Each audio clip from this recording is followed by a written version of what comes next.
Hello viewers, welcome to VAP student. இந்த வீடியோல நம்ம authenticationல மெனு enable பண்ண போறோம் according to the authentication success. இப்போ நம்ம லாக் அவுட்டும் எப்படி ஒர்க் பண்ணுது அப்படின்னு பார்த்துடலாம். இப்போ வந்து நம்ம ஃபர்ஸ்ட் லாகின் அண்ட் ரிஜிஸ்டர்னு இருக்கு. நம்ம ரிஜிஸ்டர் பண்ணியாச்சு. ஸோ இப்போ லாகின் பண்ண உடனே என்ன ஆகணும் நம்மளுக்குன்னா லாகின் அண்ட் ரிஜிஸ்டர் ரெண்டு மெனுவும் டிசேபிள் ஆகிடணும்.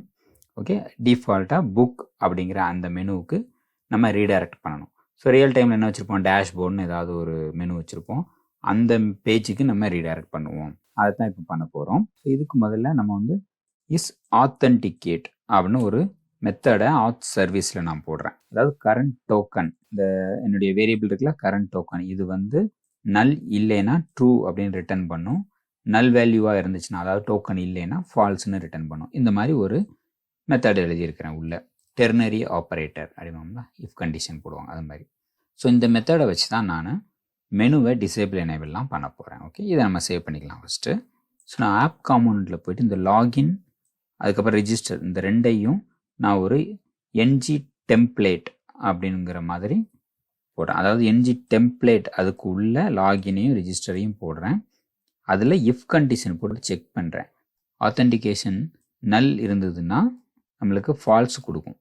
அப்போ ஃபால்ஸ் நாட் ஈக்குவல்ட்டுன்னு போட்டாச்சுன்னா ட்ரூன்னு அர்த்தம். ஸோ இந்த கண்டிஷன் ட்ரூ ஆகுது அப்படின்னா எனக்கு லாகினையும் ரிஜிஸ்டரையும் காமிக்கும், அப்படி இல்லைன்னா காமிக்காது. ஸோ இதுதான் ஃபஸ்ட்டு ஸ்டெப்பு நம்ம பண்ணுறோம். இதையும் சேவ் பண்ணிவிடுவோம். இந்த மெத்தடு வந்து நான் ஆத்தென்டிகேஷன்லேருந்து எடுக்கிறேன். அதனால ஆப் காம்பனண்ட்டில் கன்ஸ்ட்ரக்டரில் ஆத்தென்டிகேஷன் எழுதணும். கன்ஸ்ட்ரக்டர் ஆப் காம்பனண்ட்டில் அதெல்லாம் இருக்காது. அதனால் நீங்களே பப்ளிக் போட்டுக்கோங்க, ப்ரைவேட்னாலும் போட்டுக்கலாம். நான் HTML எடுக்கிறனால நான் பப்ளிக் போட்டுக்கிட்டேன். ஆத் சர்வீஸ். ஸோ கன்ஸ்ட்ரக்டரில் போட்டனால நான் இன்ஜெக்ட் பண்ணியாச்சு சர்வீஸை. அது எனக்கு ஆப் காம்பனண்ட்லேயும் கிடைக்கும். ஸோ அதான் அண்டர்ஸ்கோர் ஆத் அப்படிங்கிறது. ஸோ அதனால தான் இந்த எரரு. இப்போ ஒரு தடவை நான் சேவ் பண்ணிட்டேன்னா இந்த எரர் வராது. ஓகே, எரர் வரல. ஸோ இப்போ நான் முதலேருந்து இங்கே ரன் பண்ணுறேன். ஃபஸ்ட் டைம் லாகின் வந்துருச்சு. ஸோ என்னுடைய யூசர் ஐடி பாஸ்வேர்டை போட்டுட்டு நான் லாகின் பண்ணதும் எனக்கு சக்ஸஸ்ஃபுல்லாக லாகின் ஆகும். அப்புறம் லாகின் அண்ட் ரிஜிஸ்டர் ரெண்டையுமே காமிக்கலை. ஏன்னா நான் லாகின் பண்ணிட்டேன்னா திரும்பி லாகின் மெனு எனக்கு காமிக்க வேண்டாம். ஸோ இதுதான் அந்த கண்டிஷன். இப்போ எனக்கு டேரெக்டாக லாகின் சக்ஸஸ் ஆச்சுன்னா புக் அப்படிங்கிற மெனுவை காமிக்கணும். ஸோ அப்படின்னா அதுக்கு என்ன எழுதலாம், லாகின் சக்ஸஸ் ஆகிறது எங்கே வரும், இந்த தென்னில் வரும். இப்போ நம்ம கன்சோல்லாம் வச்சுருக்குறோம், எனக்கு கன்சோல் தேவையில்லை. இப்போ இந்த இடத்துல நான் என்ன செய்கிறேன், ரவுட்டர், ஆல்ரெடி நம்ம ஒரு பட்டன் கிளிக் பண்ணால் ரவுட்டருக்கு நேவிகேட் ஆகிறத படிச்சிருப்போம். அதே தான் இங்கே எழுதணும். கன்ஸ்ட்ரக்டரில் ப்ரைவேட் ரவுட்டர் கண்ட்ரோல் டாட் அடிச்சிங்கன்னா ஆங்குலர் ரவுட்டர்லேருந்து வந்துடும். இப்போ லாகின் யூசரில் சக்ஸஸ் ஆச்சுன்னா திஸ் டாட் ரவுட் அப்படின்னு வரும். Dot navigate open bracket square bracket single quote slash book. So இது ஆல்ரெடி நம்ம ஒரு பட்டன்லேருந்து ரவுட்டிங் படிக்கிற அந்த வீடியோவில் பார்த்தீங்கன்னா தெரியும் ரவுட்டிங் எப்படி போகுது. ஸோ நான் புக் அப்படிங்கிற இதுக்கு அனுப்பிடுறேன். ஓகேவா, இப்போ நான் சேவ் பண்ணுறேன். எகெயின் நான் என்டர் பண்ணிக்கிட்டேன் லாகின். நான் லாகின் யூசர் ஐடி பாஸ்வேர்டு போட்டேன். இப்போ லாகின் பண்ணோன்னே எனக்கு இந்த மெனு இல்லாமல் போயிடும், நேராக புக்குக்கு ஆட்டோமேட்டிக்காக வந்துடும், ரீடைரக்டும் ஆகிடும். ஸோ இதுதான் வந்து ஒரு ஆத்தென்டிகேஷனை வச்சு மெனுவை டிசேபிள் பண்ணுறது, எனேபிள் பண்ணுறது, ப்ளஸ் எங்கே போகணுமோ ரீடைரக்ட் பண்ணிக்கலாம். இப்போ நீங்கள் கெட்டு கிளிக் பண்ணிங்கன்னா ஆட்டோமேட்டிக்காக நம்ம கெட்டு வச்சுருக்கிறோம், வந்துடும். கடைசியாக நான் பண்ணேன் ஏபிஜே அப்துல் கலாம் சாரோடைய புக்கு விங்ஸ் ஆஃப் ஃபயரும் எனக்கு காமிச்சிருச்சு.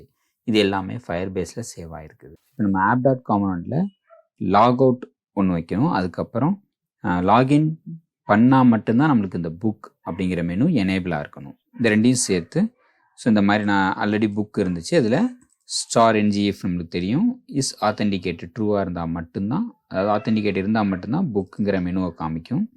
அதேமாதிரி லாக் அவுட் அப்படிங்கிறதுக்கு ஆத்தென்டிகேட் இருந்தால் மட்டும்தான் காமிக்கும். லாக் அவுட்டுக்கு ஒரு கிளிக் ஈவெண்ட் எழுதியிருக்கிறேன், ஆன் லாக் அவுட் அப்படின்னு ஒரு மெத்தடு. ஸோ அதை நம்ம ஆப் காம்பனண்ட்டில் எழுதணும்.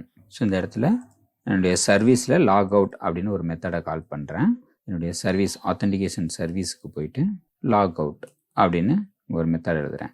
ஓகே, அது வந்து என்ன செய்யணும்னா லாகின் பேஜுக்கு ரீடைரக்ட் பண்ணிவிடும். அதே சமயம் ஆத்தென்டிகேஷனில் எல்லாமே சைன் அவுட் பண்ணிடும். இந்த சைன் அவுட் அப்படிங்கிறது ஃபயர்பேஸோடைய ப்ரீடிஃபைன்டு மெத்தட். நம்ம தான் லாக் அவுட் அப்படின்னு பேர் வச்சுருக்கிறோம், அது நம்மளுடைய பேர். ஸோ அப்படி சேவ் பண்ணிவிட்டு நம்ம முதல்ல செக் பண்ணி பார்க்கலாம், எரர் எதுவும் இல்லை. ஸோ ஃபஸ்ட் லாகின் வந்துருச்சு. ஸோ என்னுடைய லாகின் க்ரெடென்ஷியலை கொடுத்துட்டு லாகின் பண்ணும்போது எனக்கு ஆல்ரெடி பார்த்தீங்கன்னா புக் அப்படிங்கிற மெனு காமிக்காது. ஏன்னா நான் இப்போ தான் லாகினே பண்ண போகிறேன். ஸோ லாகின் பண்ணிட்டேன் அப்படின்னா புக்குங்கிற மெனு காமிக்கும், லாக் அவுட் காமிக்கும், பட் லாகினும் ரிஜிஸ்டரும் காமிக்காது.